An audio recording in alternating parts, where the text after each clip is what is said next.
successful. Ladies and gentlemen, Tactical Advance here, and welcome to a flight test video. Today we are looking at the Starfarer Gemini. Now this is the military version of the Starfarer. There's no difference at the moment between the two other than the missile pods and a couple other bits, nothing too major.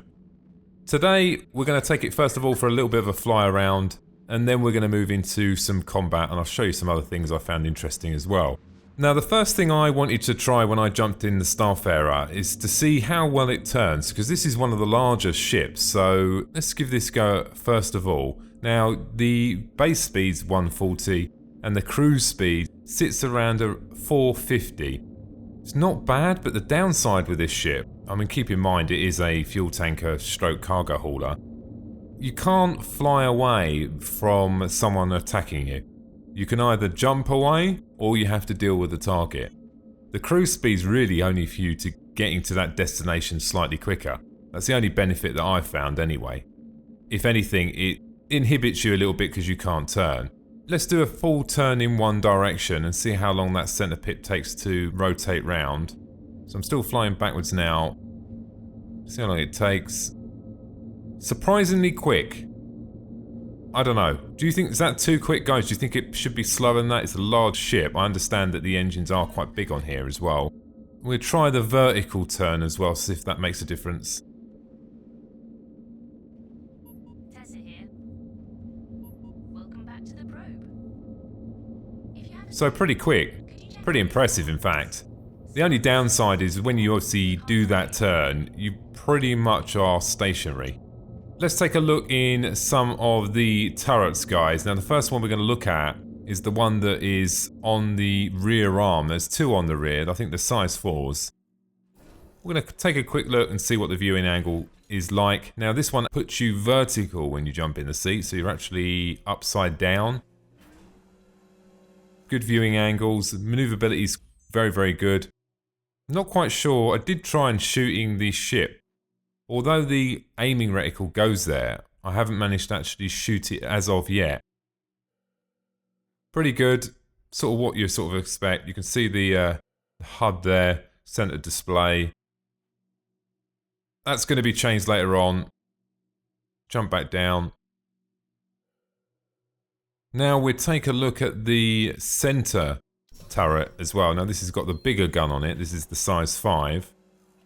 Now this is located next to the crew quarter area on the ship. This one for me is much better than the ones on the arms. I think that the ones on the arms, there is a little bit of a limitation on the arc there, where I found that the top one is actually pretty good, guys. I think you can have some quite good gameplay in here.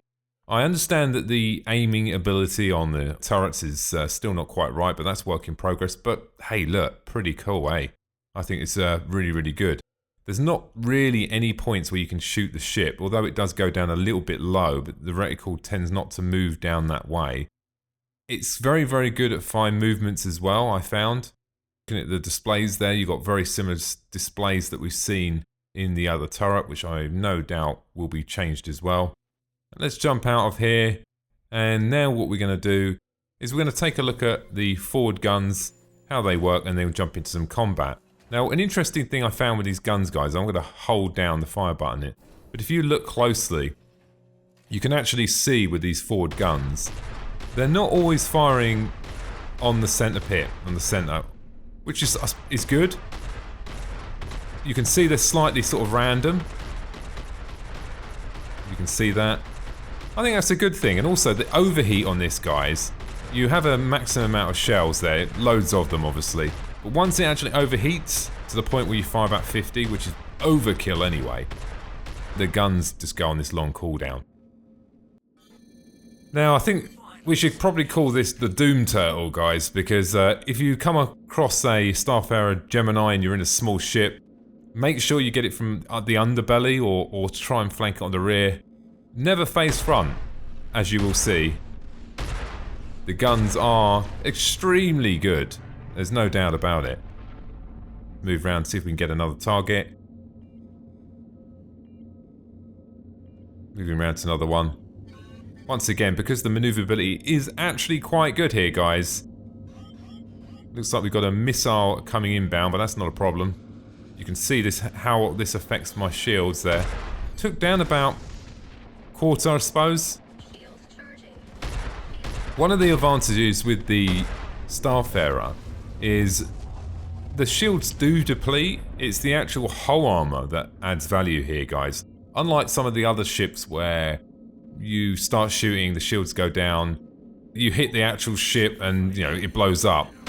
The Starfarer's hull armor is extremely strong, to the point where you could shoot it for a very, very long period of time before you actually get a whole side that has turned red. Now this is a frontline fuel transport, I suppose you could call it that, or cargo. So the reasoning for having these guns is obviously to defend itself if it comes under attack. But I like the fact that the guns are quite powerful, because if they weren't and the armor wasn't that great, you could just see what will happen, guys. You'd be flying through space and you'll come across someone, they'll blow you up or, you know, take your cargo. Look, I'm not saying that they can't do that now with these guns. I feel like you've got a chance now, or the people out there doing exploration, the trading aspect of it, fuel, cargo, dry weight, you've got the capability of defending yourself. Now what I haven't tried yet is I haven't tried attacking a larger ship, which I'm going to do at some point and see how that works out. Now these are the missiles, guys. The missiles probably need some adjusting. I don't know, they just seem way too good to me. The missiles do seem really, really good, there's no doubt. If anything, they probably tend to home in a little bit too good. And if you look in the next clip, guys, I actually fire a missile and think I've missed, and it does like a figure of 8 and blows up the ship. Yeah, I don't know if that's right or not. So, all in all, summary of the ship, really, really like it. I mean, the Gemini does have the missile pods, undoubtedly, and has a few other little bits and bobs that make it slightly more military orientated over the base model. But it does give me hope, because I've got the base Starfarer, and I want to just deliver fuel like a space trucker, guys, without the fear of dying. I'm pleased how it's turned out. Let me know in the comments about what you think of the guns, guys. Do you think they're overpowered? Ladies and gentlemen, thanks for watching, and don't forget to subscribe. Bye now.